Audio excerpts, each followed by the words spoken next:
আসসালামু আলাইকুম বন্ধুরা, কেমন আছো? আশা করছি ভালোই আছো। আলহামদুলিল্লাহ। আজকে আমি সরপুঁটি মাছ রান্না করব। তো এখানে মাছ ভেজে রেখেছি, আর এই যে সিম আর আলু দিয়ে রান্না করব, আর মুসুরির ডাল রান্না করব। তো দুপুরের জন্য আজকে আমার এই রেসিপি। বন্ধুরা, তোমরা সবাই ভালো আছো তো? আলহামদুলিল্লাহ, আমিও তোমাদের দোয়ায় ভালো আছি। আর কেমন থাকবো, তোমরা তো জানোই আমার ছোট ভাইটা মারা গেছে, তোমরা তো সবাই শুনেছো। আর কেমন থাকবো, ভাই হারা বোন আর কেমন থাকতে পারে। তো সবজিগুলো ধুয়ে নিচ্ছি।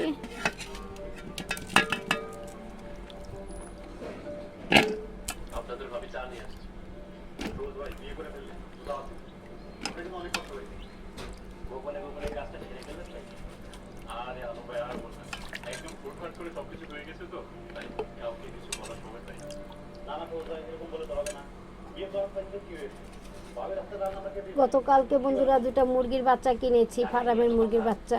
দেখি টিকে কিনা, কারণ ঠান্ডা পড়ে গেছে। এই ঠান্ডার ভিতরে যত সাবধানভাবে রাখা যায় আর কি। আর এখানে আমি মশলা কষানোর জন্য চুলায় বসাই দিছি আর কি, কড়াই বসাই দিছি। এখানে আমি তোমার মনে করো 2 চামচ মরিচের গুঁড়া, 1 চামচ হলুদের গুঁড়া, 1 চামচ ধনে গুঁড়া আর পরিমাণ মতো লবণ দিয়েছি। তো আমি সবজিগুলো এখন দিয়ে দিব। সবজিটা হয়ে আসলে, সিদ্ধ হয়ে আসলে মাছগুলো আমি দিয়ে দেব, আর তারপরে ধনে পাতা দিয়ে দেব। তো আমার গলাটা খুব বসে গেছে, কথা ঠিক মতো বলতে পারছি না তোমাদের সাথে, তার জন্য খুবই দুঃখিত। সিজন চেঞ্জ হয়েছে, তার জন্য ঘরে ঘরে সবারই একই সমস্যা, ঠান্ডা, জ্বর, মাথা ব্যথা, শরীর ব্যথা, মানে ব্যথার আর শেষ নাই বন্ধুরা, বুঝছো? ব্যথার আর শেষ নাই। তো আমাকে যেসব আপুরা কমেন্ট করো, আমার ভিডিও যেসব আপুরা দেখো, তোমাদের সকলকে জানাই আমার অন্তর থেকে ভালোবাসা এবং অভিনন্দন। ঠিক আছে? তো তোমাদের কাছে আমার অনুরোধ রইল, আপুরা ভাইয়ারা যারা আমার ভিডিও দেখো, সবসময় রেগুলার দেখো ভিডিও, তোমাদেরকে আমি অনুরোধ জানাচ্ছি যে আমার ভিডিওটা সম্পূর্ণ দেখবে, দেখে লাইক কমেন্ট শেয়ার করে দেবে। ঠিক আছে? আর সাবস্ক্রাইব করে পাশে থেকে যাবে।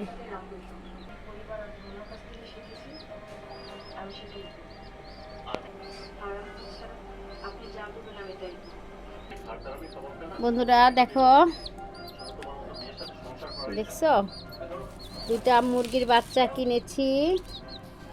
দেখো কত দুষ্ট, কত দুষ্ট। এটা খুবই চঞ্চলা, এটা খুব চঞ্চলা। দেখো, এটা খুবই চঞ্চলা, আর এটা একদম বোকা বোকা শোকা। এটা বোকা শোকা, আর এটা খুবই চঞ্চলা। দেখছো মুরগির বাচ্চা কোথায় রাখছি? দেখো বন্ধুরা, বিড়ালের ভয়ে। গতকালকে বিড়াল এই মুরগির চুচু আওয়াজ শুনে তাকিয়েই আছে, পারে তো গিলে খায়, তার জন্য ভয়ে আমি এখানে রেখেছি। দেখেছো? থাকার জায়গা নেই, অথচ মুরগি পালছি। তোমরাও বলবে, আসল কথা হলো মানুষের শখটা সবচাইতে বড়, তাই না বন্ধুরা? দোয়া করো, আমার এই মুরগির বাচ্চাটা একটু অনেক দুর্বল। ঠিক আছে? ওকে একটু রসুন কুচি খাইয়েছি, আর একটু সরষার তেল দিয়েছি। হয়তো ঠান্ডা, কারণ শীত পড়েছে তো, এই শীতে মুরগির বাচ্চা বেশি টিকে না আর কি, বাঁচে না, ওদেরকে তাপমাত্রায় রাখতে হয়।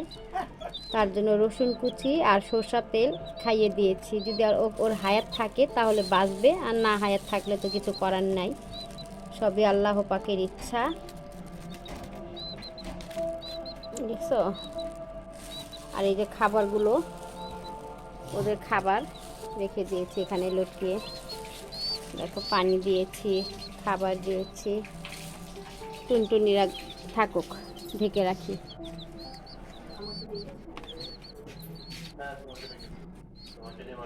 কিরে, এই যে একটা আছে আমার বোনের দেবর, পরিচয় করাই দিই, ঠিক আছে? ও ও আমার সাথে মানে সতরামি করতে থাকে সব সময়। আবার বলে হ্যাঁ ওই দোতলায় আবার আমার বড় আপার রুমগুলো, আবার আমার দোতলায় আবার রুম আছে, আমাদের প্রায় 3টা রুম আছে। তো নিচে জায়গা কম, তার জন্য এই সিঁড়ি ব্যবহার করা হচ্ছে আর কি। যদি আল্লাহর হুকুম হয় তাহলে আমরা বাড়িঘর ভেঙে দোতলা সিস্টেম করে ফেলবো, আল্লাহ চাইলে। আশা তো আছেই অবশ্যই। আর এই যে এটা আমার গোডাউন, এটা আমার গোডাউন। আমার রুমের থেকে এই রুমটা বড় বেশি, বুঝছো বন্ধুরা? এই রুমটা বড় বেশি। আর এই যে গতকালকে কাপড় ধুয়েছিলাম, দেখো এখনো শুকায় নাই, ভিজা। আরও কাপড় ওখানে চাপায় রাখছে আর কি, শুকায়নি ভালোভাবে। আজকে আবার কতগুলো কাপড় বের হয়েছে, প্রায় 5টা ফুল প্যান্ট জমা হয়েছে, 5টা গেঞ্জি। এগুলো সব ধুতে হবে আমার। রান্না বান্না শেষ করে তারপরে ঘর মুছবো, থালা বাসন ধুবো। এই যে এখানে কতগুলো থালা বাসন আছে, বাইরেও কতগুলো আছে রাখা। তো রান্নার কাজটা আগে সারতে হবে, তারপরে আমি থালা বাসনগুলো ধুবো, কাপড় ধুবো, ঘর মুছবো। অনেক কাজ পড়ে আছে আমার। কাজ শেষ হতে হতে প্রায় 4টা-5টা বেজে যায়। নারীদের তো সংসার সামলাতে সামলাতে দফা যায় শেষ হয়ে, তাই না? দফা শেষ হয়ে যায়, তারপরও বলে কি করো ঘরে বসে বসে, কি করো, শুধু রান্নাই তো করো, আর কি করো এই।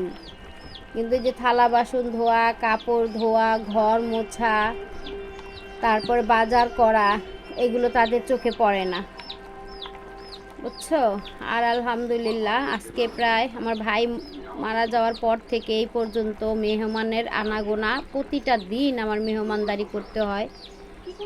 আলহামদুলিল্লাহ যত পর্যন্ত আমার ভাইয়ের বউ এই বাড়িতে না আসবে তত পর্যন্ত মেহমানদারি আমাকে করতেই হবে। ভাইয়ের বউ আসলে অতটা আর কি করতে হবে না আমাকে। সবাই আসে, আমার আত্মীয় স্বজন সবাই এসে আমার ঘরে এসে বসে। তো আলহামদুলিল্লাহ গতকালকে মনে করো আমার বড় মেয়ে আসছিল, বড় নাতি আসছে, নাতিন আসছে, মেয়ে জামাই।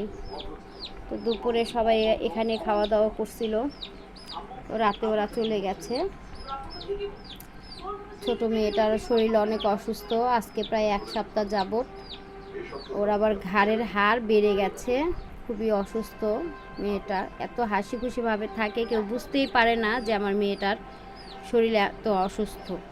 খুবই হাসি খুশিভাবে থাকে আমার ছোট মেয়েটা। মানে কি বলবো আর তোমাদেরকে, খুবই হাসি খুশিভাবে থাকে আমার মেয়েটা। কেউ বুঝতেই পারে না ওকে দেখে যে ও অসুস্থ। তো দোয়া করবে আমার ছোট মেয়ের জন্য।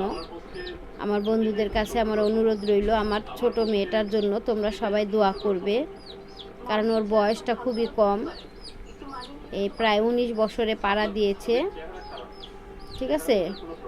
বয়সটা খুবই কম। এখন মনে করো হাজবেন্ডটা ভালো দেখে মনে করো কিছু বলে না।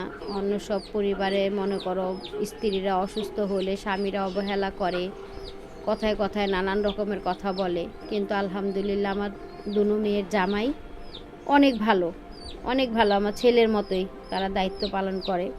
ওই দিতে পারলে বলবো যে না আমার মেয়ে জামাইরা ভালো না, দেওয়ার জন্য না, ওরা যে আমার সাথে ভালো ব্যবহার করে, আমার মেয়েদেরকে যে অবহেলা না করে, অবহেলা করে না আর কি, সেটাই চাই। যে আমার মেয়েরা শান্তিতে থাকলেই আমার শান্তি। সব মায়েরাই তো চায়, তাই না বন্ধুরা? তা আমিও চাই আমার মেয়ে জামাইরা যেন ভালো থাকে, সুখে শান্তিতে, যাতে আল্লাহ পাক তাদের দিনগুলো পার করে নেয়। ওটা থালা বাসন আছে, এগুলো তরকারি হতে হতে আমি থালা বাসনগুলো কাটা ধুয়ে ফেলি।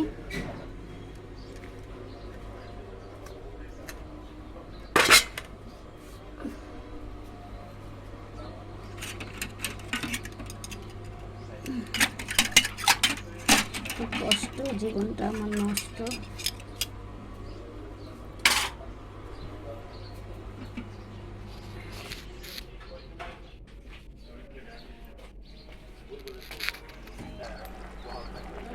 থালা বাসন ধোয়া হয়ে গেছে, সিদ্ধ হয়ে গেছে। এখন মাছগুলো আমি দিয়ে দেবো বন্ধুরা। তাড়াহুড়া করতেছি, এদিক দিয়ে আবার তোমার ভাইয়া আবার এসে পড়ছে ভাত খাইতে।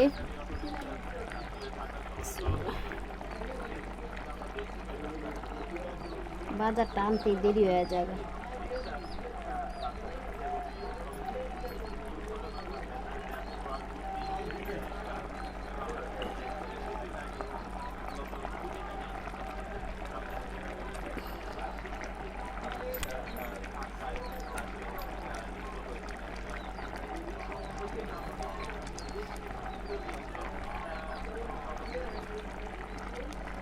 জায়গা নাই।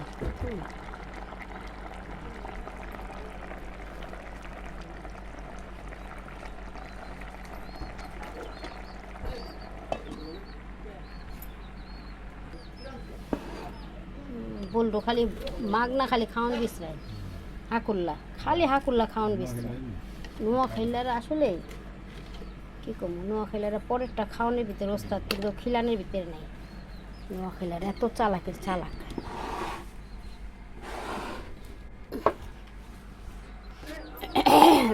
ভিডিওটা আর বেশি লম্বা করব না বন্ধুরা, এখানে শেষ করে দেব।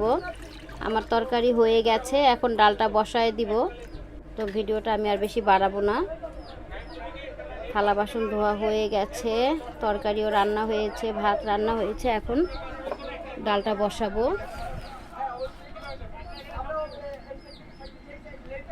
কি লেগে গেছে